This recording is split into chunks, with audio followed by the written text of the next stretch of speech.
How's it going, everybody? A few days ago, you may have heard the exclusive news from CNN that Paul Manafort, the former campaign chair for Donald Trump, was being investigated, that he was wiretapped as part of an investigation into a few different things, but it went on before and after the election. It has a lot to do with the Russia investigation. Now, according to CNN, this wiretapping, the investigation surveillance, happened at a time when Manafort was known to be talking with President Trump. And according to CNN, some of the intelligence collected includes communications that sparked concerns among investigators that Manafort had encouraged the Russians to help with the campaign, according to 3 sources familiar with the investigation. 2 of these sources, however, cautioned that the evidence is not conclusive. So this stems back to 2014, when an investigation was started into Manafort over his consulting with Ukraine's former ruling party. At one point, I guess the investigation was discontinued, and then it was restarted when the investigators got a new warrant from the FISA court. So FISA is the Foreign Intelligence Surveillance Act, and these courts are in secret. There's been a lot of criticism about how they function and things like that. But we don't need to talk about FISA and all this stuff. Let's first go back and look at one of the statements made on the CNN page, that 2 of the 3 sources say the evidence is not conclusive. Okay, so the evidence isn't conclusive. I think what we're seeing here with all of the rhetoric from the left and the right is a failure to actually look at the story and then look at what Donald Trump tweeted and be reasonable about it. So I tweeted this the other day, right, that people are too busy being tribalist to actually talk about what is actually happening. So let's go back in time to March, when Donald Trump put out several tweets about being wiretapped. His exact tweets were, "Terrible. Just found out that Obama had my wires tapped. In Trump Tower, just before the victory, nothing found. This is McCarthyism." He added, "Is it legal for a sitting president to be wiretapping a race for president prior to an election? Turned down by court earlier? A new low. I'd bet a good lawyer could make a great case out of the fact that President Obama was tapping my phones in October just prior to election." And lastly, "How low has President Obama gone to tap my phones during the very sacred election process? This is Nixon/Watergate. Bad or sick guy." And immediately, people started saying, is this true? Was Donald Trump briefed about some kind of investigation? He's president, right? So maybe he has some inside knowledge on what was happening. And it was pretty shocking to most people. Obviously, Trump supporters said, wow, Trump was wiretapped. And we did see a lot of stories in the mainstream media about various surveillance methods. In fact, at one instance, the New York Times actually had a headline that wiretapped data was being used in a probe. It was a subject of some controversy. And so many media then reported that there was no basis for this claim that wiretapping of Trump had ever occurred. In fact, not too long ago, we heard that the DOJ said there is no evidence that Donald Trump was wiretapped.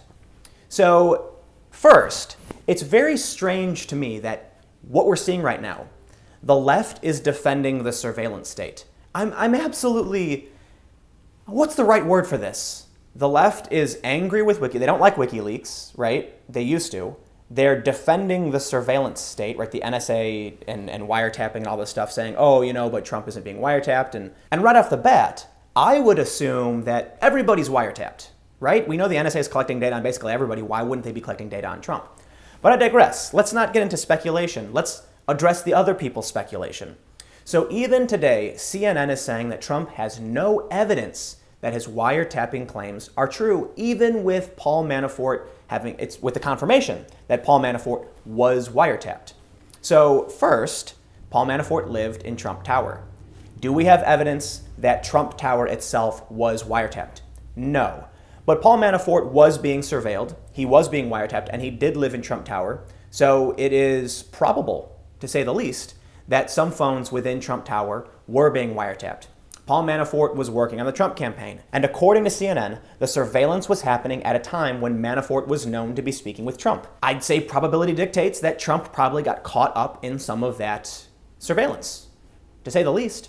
But we don't need to speculate, right? We're playing a game of semantics here. Trump didn't say that he was personally wiretapped, that they were surveilling him, just that his, quote, wires were tapped, right? So he said that Obama had his, quote, wires tapped. What does that mean? Well, it means something, but it's kind of vague, and Twitter isn't a great place to be very specific about what Trump means exactly. Does that tweet mean that Obama ordered Donald Trump to be surveilled? No. Does that mean that Trump's phones were literally tapped? No, not really. I think a lot of people who want to take Trump literally and ignore the quotes, which, quotes tend to imply some kind of insinuation or turn of phrase, which in this instance, maybe he's saying that someone was intercepting his emails or listening in on cell phone calls, not literally tapping his phones, but maybe surveilling him in some way. This Paul Manafort revelation, does this mean Trump was correct? No. Just because Paul Manafort was living in Trump Tower and was being surveilled does not mean that anything having to do with Trump was wiretapped or under surveillance, if we're going to be fair. So many people are immediately ready to pounce, to claim a victory for their side. They're being totally unreasonable. There's this meme that's going around showing CNN stories. One says, Trump wasn't wiretapped, Trump's claim is baseless, and then Paul Manafort was wiretapped. We don't know that Trump Tower was wiretapped. We don't know that. So Trump might still be wrong. He might still be right. Both sides have repeatedly been trying to claim that they are correct, that Trump is right or wrong. People who support Trump, Trump is clearly correct. People who don't like Trump, Trump's making this up. But the reality is there's no real conclusive evidence to suggest he was or was not. In fact, I would say the only reasonable position is that if Paul Manafort was wiretapped and was living in Trump Tower, it is likely, to some extent, a phone at least in Trump Tower was wiretapped, and considering the size of the surveillance state, it is likely that Trump somehow got caught up in that. Long story short, the benefit of the doubt goes to Donald Trump. Everyone is so desperate to be correct that they're just arguing semantics at this point. During the election, there was this saying that was going around that Trump supporters take him seriously but not literally, and the people who don't like Trump take him literally but not seriously. I don't think that's necessarily the case. I think it's whether or not you will give Trump the benefit of the doubt. Again, Twitter is not a great place to give out specific information and details about what exactly is going on. The people who follow Trump will see his tweet and say, wow, Trump was being surveilled in some capacity. And the people who don't like Trump are going to say, prove that your phone was tapped specifically. And then both sides are going to run with that and say this is proof. So Paul Manafort, working on the Trump campaign, communicating with Trump, I would personally say the benefit of the doubt goes to Trump. But let's take another look at Trump's tweets. How low has President Obama gone to tap my phones during the very sacred election process? This is Nixon/Watergate bad or sick guy. People on the right who are supporting Trump are acting as though the Paul Manafort revelation or story is somehow proof that Trump was correct. But he said Obama tapped my phone, so that's still a stretch. Even if one phone in Trump Tower was tapped, yes, you could argue that's Trump's phone, but that's a stretch to justify your position. The reality is we still don't know, other than the DOJ said that Donald Trump was not being surveilled or wiretapped. So the issue is right now, was Trump being literal, 100% literal, when he said that Obama had his wires tapped? I don't know. Do you trust Donald Trump or not? Well, guess what? People who don't trust him are going to say he was, and people who do trust him are going to say he wasn't. The reality is this Paul Manafort story does nothing.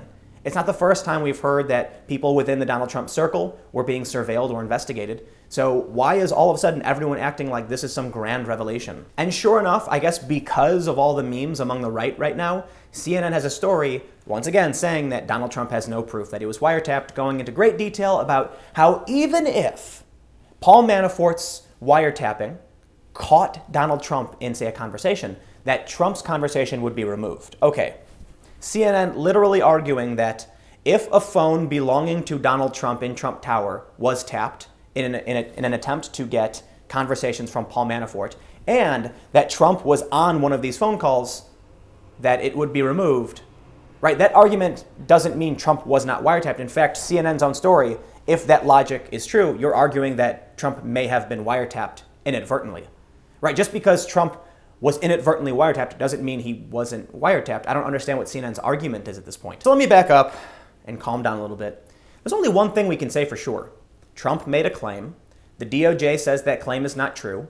Trump supporters believe that Trump isn't speaking literally, that he's speaking and, he put wiretaps in quotes. He put, had my wires tapped in quotes. So that could mean a lot of things to the people who support him, and they trust Donald Trump to be getting the gist of the idea across. However, people in the media take his statements 100% literally, as always. So what do we have to go on right now? Nothing. Nothing. Everyone's posting these memes, everyone's so excited, and we have literally nothing. This has been kind of a thread that I've been going through for the past week, talking about tribalism, about how instead of just looking at this and saying, wow, the real story here is that Paul Manafort might be indicted, that he's under investigation. What happens? People immediately jump to partisan stances. That the left is saying, boom, Trump is wrong. The right is saying, boom, Trump is right. Literally, both sides claiming that this is evidence that their side is correct. And I'm just sitting here looking at everybody like, y'all are crazy. It feels like everything going on in politics is boiling down to semantics. What did Trump really mean when he said he had his wires tapped or that Obama tapped his phone? Did he mean Trump's actual phone, like the one he holds? Or did he mean just a phone somewhere in Trump Tower, which still technically is Trump's phone? We're literally arguing the definition of words and what people are meaning instead of reasonably saying, well, it could be one or the other. And the same thing is happening with the idea of racism and sexism and oppression and fascism. Everybody is claiming their definition is the true definition, and what they're fighting for is the truth, and everyone else is wrong. So let me know what you think. Comment below. We'll keep the conversation going. Let's talk about Trump wiretapping. I know this was a few days ago, and I wanted to wait because I'm watching all of this social media nonsense build up. And then finally last night I was like, okay, I'm doing a video about this. Now I'm gonna go outside and get some fresh air and do a video about something else because, God, the Trump nonsense, it just never ends. So like the video if you like the video. Again, comment below, we'll keep the conversation going. You can follow me on Twitter and Instagram at Timcast. If you like my videos and want to support me, make sure you go to timcast.com/donate. Give whatever you'd like, give nothing at all. My videos are always free and available every day at 4 p.m. And stay tuned for breaking news and live streams all around the world. Berkeley Free Speech Week is coming up just a few days, so stay tuned, and I'll see you then.